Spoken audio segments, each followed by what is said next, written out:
আসসালামু আলাইকুম। তৃতীয় শ্রেণীর প্রিয় শিক্ষার্থীরা, তোমাদের নতুন বছরের নতুন ক্লাসের সুস্বাগতম। প্রিয় শিক্ষার্থীরা, দেখো, আমি আজকে তোমাদের বাংলাদেশ ও বিশ্ব পরিচয় বইটি প্রথম অধ্যায়ের ছকগুলি সব সমাধান করে দেব। প্রিয় শিক্ষার্থীরা, দেখো, এখানে আছে কভার পেজে দেওয়া আছে কি প্রভাত ফেরি, এবং এখানে দেওয়া আছে কি শহীদ মিনার, আর নিচে দেওয়া আছে বা বিশ্বের অর্থাৎ পৃথিবীর মানচিত্র। ওকে, তারপরে এখানে বইটি সম্পর্কে কিছু কথা বলা আছে, কিছু প্রসঙ্গ কথা বলা আছে, তারপরে আছে কি সূচিপত্র। প্রিয় শিক্ষার্থীরা, এখানে দেখো, তোমাদের এই বইতে আছে মোট 13টি অধ্যায়। 13টি অধ্যায়ের মধ্য থেকে আমরা আজকে আমাদের পরিবেশ নিয়ে আলোচনা করব। ঠিক আছে, চলো আমাদের পরিবেশে কি কি আছে আমরা এক পলক দেখে নিই। এখানে দেখো লেখা আছে আমাদের পরিবেশ প্রাকৃতিক ও সামাজিক পরিবেশের বৈচিত্র্য। দেখো এখানে একটা চিত্র দেওয়া আছে, এই চিত্রে কিছু প্রাকৃতিক জিনিস দেওয়া আছে এবং কিছু সামাজিক জিনিস দেওয়া আছে।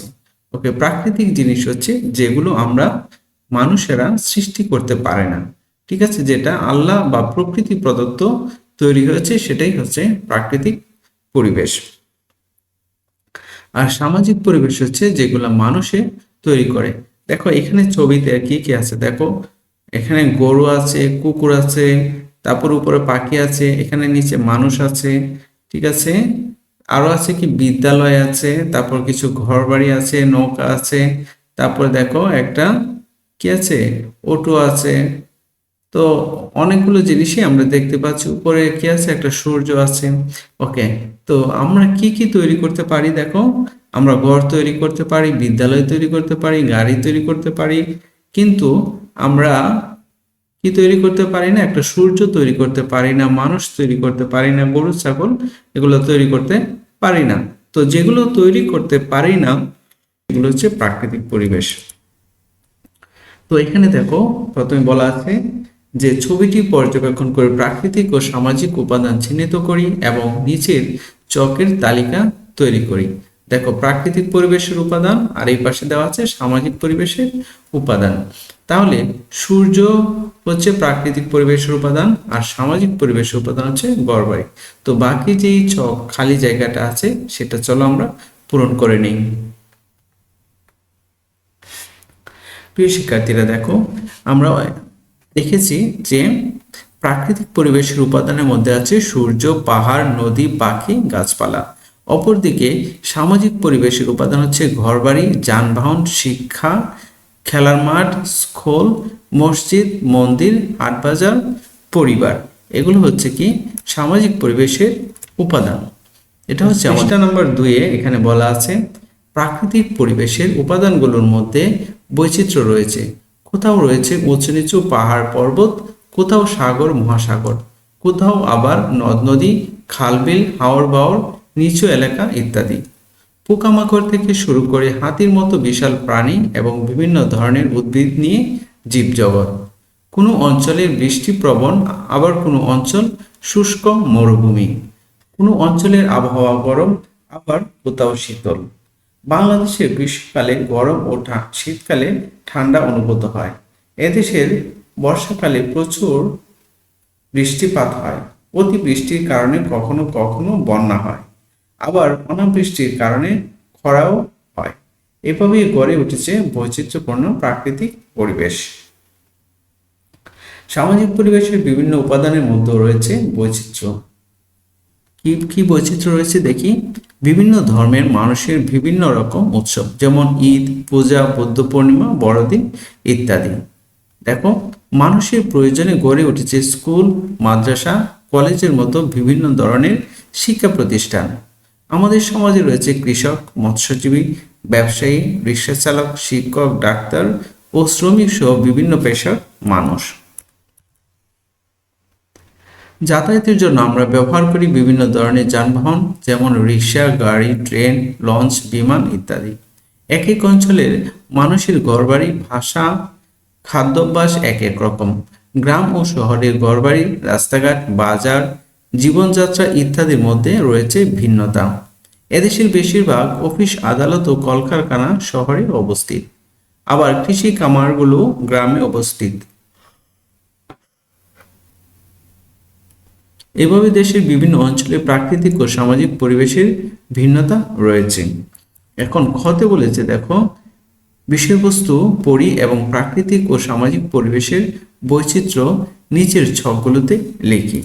ওকে, দেখো প্রাকৃতিক পরিবেশের বৈচিত্র্য এখানে দেওয়া আছে ভূমিরূপ, প্রাণী, আবহাওয়া, জলাশয়, উদ্ভিদ। ওকে, আর ভূমিরূপ হচ্ছে কোথাও সমতল, কোথাও উঁচু নিচু, পাহাড় পর্বত। এটা হচ্ছে প্রাকৃতিক পরিবেশের বৈচিত্র্য। আর বাকি যেগুলো দেওয়া আছে এগুলো আমাদের পূরণ করতে হবে। তাহলে চলো দ্বিতীয় পৃষ্ঠার ছকটি আমরা পূরণ করে নিই। দ্বিতীয় পৃষ্ঠার খ তে আছে বিষয়বস্তু পড়ি এবং প্রাকৃতিক ও সামাজিক পরিবেশের বৈচিত্র্য নিচের ছকগুলিতে লিখি। ওকে, প্রথমে কি ছিল দেখো, প্রাকৃতিক পরিবেশের বৈচিত্র্য, ভূমিরূপ, কোথাও সমতল, কোথাও উঁচু নিচু। তারপরে ছিল প্রাণী, প্রাণী হচ্ছে মানুষ, হরিণ, বাঘ, গরু, দোয়েল, পাখি। আবহাওয়া, কোন অঞ্চলে বৃষ্টি প্রবল, আবার কোন অঞ্চল শুষ্ক মরুভূমি। কোন অঞ্চলের আবহাওয়া উষ্ণ, আবার কোথাও নাতিশীতোষ্ণ। জলাশয়, নদী, সাগর, নদ নদী, সাগর, মহাসাগর, খাল, বিল। উদ্ভিদ, গাছপালা, অন্যান্য উদ্ভিদ। এবং সামাজিক পরিবেশের বৈচিত্র্যগুলো আমরা একটু দেখে নিই। পেশা, পেশার মধ্যে আছে কৃষক এবং জেলে। যানবাহন, যানবাহনে আছে যাতায়াতের জন্য আমরা ব্যবহার করি নানা ধরনের যানবাহন, রিক্সা, গাড়ি, ট্রেন, লঞ্চ, বিমান ইত্যাদি। শিক্ষা প্রতিষ্ঠান, স্কুল, কলেজ, মাদ্রাসা ইত্যাদি। ধর্মীয় অনুষ্ঠান, ঈদ, পূজা, বুদ্ধ পূর্ণিমা, বড়দিন ইত্যাদি। ঘরবাড়ি, কোথাও কাঁচা দালান, কোথাও ভবন কিংবা উঁচু অট্টালিকা। তৃতীয় পৃষ্ঠায় দেখো দুইটা অ্যাসাইনমেন্ট দেওয়া আছে, এটা আমাদের নিজেদেরকে করতে হবে। 1 নম্বরে দেওয়া আছে আমার নিজ এলাকার প্রাকৃতিক বৈচিত্র্য বর্ণনা করি। 2 নম্বর, গ্রাম ও শহরের আবাসিক এলাকার বৈচিত্র্য বর্ণনা করি। প্রিয় শিক্ষার্থীরা, এই দুইটা অ্যাসাইনমেন্ট আমরা এখন করে নিই। প্রিয় শিক্ষার্থীরা দেখো, অ্যাসাইনমেন্ট 1 নম্বর হচ্ছে আমার নিজ এলাকার প্রকৃতির বৈচিত্র্য বর্ণনা করি। উত্তর হবে আমার জেলা কিশোরগঞ্জ। আমাদের এই জেলা নদীমাতৃক হওয়ায় এই জেলার মানুষের অন্যতম প্রধান পেশা মাছ ধরা। তাছাড়াও কৃষি ফসল উৎপাদনেও এই জেলা অত্যন্ত সমৃদ্ধ। সবুজ শ্যামলা এই জেলা দেখতেও মনোমুগ্ধকর। অসংখ্য নদ নদী, খাল বিল মিলে অত্যন্ত চমৎকার একটি জীব বৈচিত্র্য গঠন করেছে। ওকে, তারপরে 2 নম্বর হচ্ছে গ্রাম ও শহরের আবাসিক এলাকার বৈচিত্র্য বর্ণনা করি। এটার উত্তর হবে গ্রাম ও শহরের আবাসিক এলাকার জীববৈচিত্র্যে উল্লেখযোগ্য পার্থক্য বিদ্যমান। শহরে ঘরবাড়ি ও দালানকোঠার আধিক্য দেখা গেলেও গ্রামে প্রধানত টিন ও কাঠের নির্মিত দুচালা ও চৌচালা ঘরবাড়ি দেখা যায়। আবার যেহেতু শহরে তুলনামূলক লোকসংখ্যা বেশি, তাই লোকজনের প্রয়োজনে গ্রামের চেয়ে শহরে রাস্তাঘাট, দোকানপাট, বিভিন্ন যানবাহন বেশি হয়ে থাকে। এছাড়াও যেহেতু গ্রামে গাছপালা বেশি, সেখানে বিভিন্ন প্রাণীদের আনাগোনা বেশি লক্ষ্য করা যায়। পরিবেশের উপাদানের বৈচিত্র্য নিয়ে নিচের ধারণা চিত্রটি সম্পূর্ণ করি। দেখো, এখানে দেওয়া আছে কি প্রাণী, এখানে একটা দেওয়া আছে কি মুরগি। তাহলে আমরা এখানে আর দুইটা প্রাণী কি লিখতে পারি বলো? কুকুর, বিড়াল লিখতে পারি। তারপরে দেখো এখানে আছে গাছপালা হচ্ছে আম গাছ, জাম গাছ, কলা গাছ লিখতে পারি। এরপর দেখো ঘরবাড়ি, অর্থাৎ এটা হচ্ছে পরিবেশের কি বৈচিত্র্য। ঘরবাড়িতে কি আছে? এখানে দেওয়া হচ্ছে কুঁড়ে ঘর আছে, এখানে দিতে পারি অট্টালিকা, আর এখানে দিতে পারি কি কাঁচা দালান। ওকে, 5 নম্বর পরে দেওয়া হচ্ছে প্রতিষ্ঠান, এখানে হচ্ছে স্কুল, কলেজ, তারপর হচ্ছে বিশ্ববিদ্যালয়। তারপরে এখানে আছে যানবাহন, রিক্সা, তারপর বাস, ট্রাক, এগুলো আমরা দিতে পারি।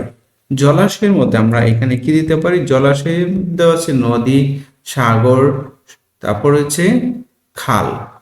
ওকে, তাহলে আমরা এই চিত্রটি পূরণ করলাম।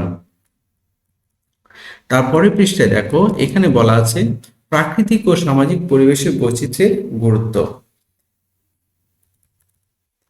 দেখো, ক হচ্ছে ছবিগুলো পর্যবেক্ষণ করে নিচের ছকে তথ্য লিখি। প্রথম হলো প্রাকৃতিক ও সামাজিক উপাদান, তারপরে হচ্ছে কিভাবে ব্যবহার করা হয়। দেখো, এখানে দেওয়া আছে কি নদী, নদী থেকে মাছ পায়, নদীতে নৌকা চলে। তাহলে চলো এই ছকটা আমরা কিভাবে পূরণ করব।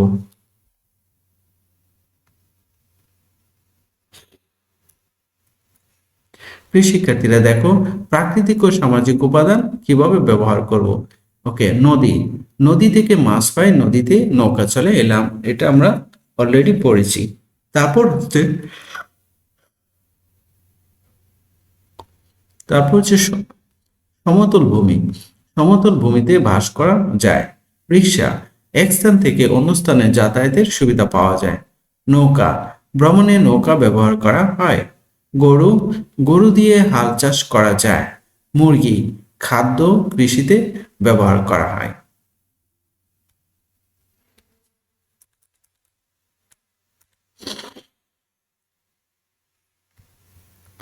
4 নম্বর পৃষ্ঠায় এ পর্যায়ে আছে বাংলাদেশ 6 ঋতুর দেশ।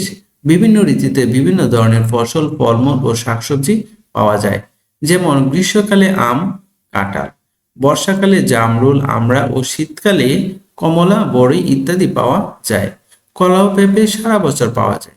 পরিবেশের বৈচিত্র্যের কারণে বিভিন্ন অঞ্চলে বিভিন্ন ধরনের উদ্ভিদ ও প্রাণী পাওয়া যায়। পাহাড় ও বনভূমিতে থাকা গাছপালা আমাদেরকে কাঠ ও অক্সিজেন দেয়। বিস্তীর্ণ সমতল ভূমিতে আমরা নানা ফসল ফলাই। নদ নদী, হাওর বাওর, খাল বিল থেকে মাছ পায়। এছাড়াও এগুলো যাতায়াত, মালামাল পরিবহন ও সেচ কাজে ব্যবহার করা হয়। পরিবেশের এসব বৈচিত্র্য উপাদান মিলিতভাবে পরিবেশের ভারসাম্য রক্ষা করে। বিভিন্ন এলাকায় বিভিন্ন জাতি, ধর্ম ও গোষ্ঠীর লোক মিলেমিশে বাস করে। এর ফলে তাদের মধ্যে সম্প্রীতি ও বন্ধুত্বপূর্ণ সম্পর্ক গড়ে ওঠে। প্রাকৃতিক বৈচিত্র্যের কারণে সড়কপথ, নৌপথ, রেলপথ ইত্যাদি বিভিন্ন ধরনের যোগাযোগ ব্যবস্থা গড়ে ওঠে। আমাদের জীবনে প্রাকৃতিক পরিবেশের নেই, সামাজিক পরিবেশের বৈচিত্র্য অত্যন্ত গুরুত্বপূর্ণ। প্রিয় শিক্ষার্থীরা, আমরা এই পর্যায়ে 1 থেকে 4 পৃষ্ঠা পর্যন্ত পড়েছি। তো পরবর্তী ভিডিও পেতে আমার চ্যানেলটি সাবস্ক্রাইব করে রাখো। তো আমি পর্যায়ক্রমে পুরো বইটি তোমাদের জন্য সহজভাবে উপস্থাপন করার চেষ্টা করব। তাহলে পরবর্তী দেখার জন্য আমন্ত্রণ রইল। আজকের মতো এখানেই বিদায়। আসসালামু আলাইকুম।